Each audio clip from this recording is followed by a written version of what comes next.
So what could we have done better? In my opinion, the transitions between some of the scenes could have been smoother, in both setting up the stage quickly and naturally continuing the story. An example of one of these more rocky transitions is the Sermon to Rashdash scene. This is because the metaphorically related over and under routines portrays the relationships between characters. However, this portrayal wasn't clear to the audience, as they hadn't seen me interact with any of the characters besides hallucinations. On that note, another flaw is the characters' relationships with each other. Jameson's character does not talk to anyone apart from me, which makes him feel less fleshed out than the other characters. The relationship that my character has with Jameson is unclear, and I think it would have been better if Jameson had a more distinct role, such as being my character's brother. This would have given a lot more opportunity for emotive lines, and Jameson's character interacting with the hospital staff. However, this would have required a few more weeks to implement, as a new scene would have had to be made, and the rest of them would need changing. While the performance we made wasn't perfect, it wasn't bad, nor mediocre in my opinion. Some elements of our performance that were good included the symbolism and foreshadowing in the monologues that were written. An example of this was Jude's character saying in his sermon that the clock is striking 12, foreshadowing my character's eventual death. Another good thing in our performance is the research we did. The research helped a lot with acting, context, and subtext. One more interesting thing is how distinct our performance felt from others. In other performances, scenes like the Rashdash scene were very commonplace, with the dialogue-driven scenes being quite rare. However, in our case, this was the opposite. As a group, we were more focused on dialogue and individual characters.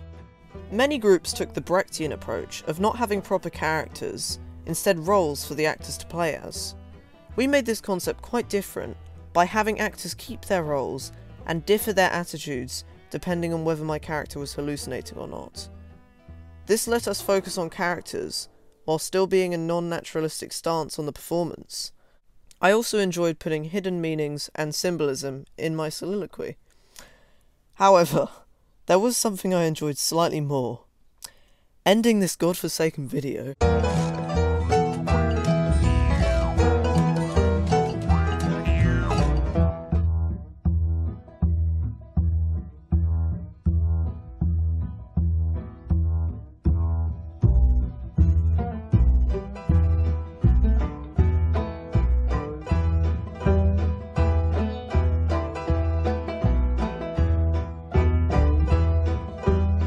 My character sees that someone is coming to...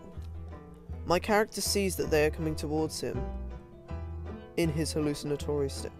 My character sees that, and as he screams out, using voice, Jude's character gets a flannel, which is a prop that shows the use of chloroform, and my character stops screaming, and I use body language to portray the loss of movement. Hence the name epilogue. Hence the name epilogue after... Hence the name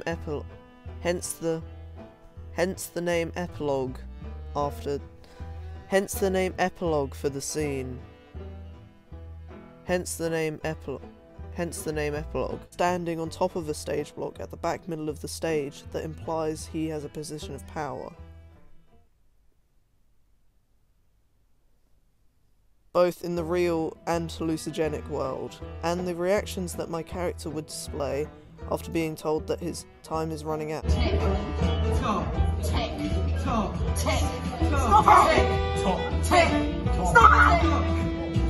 Their kid is dying, their son. Yes, but that's not my problem. No. Jude.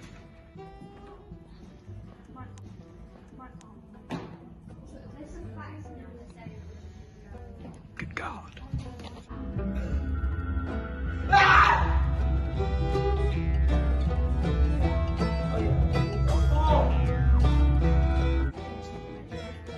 Parents, they pay for all of them. That's what they want. I'm not.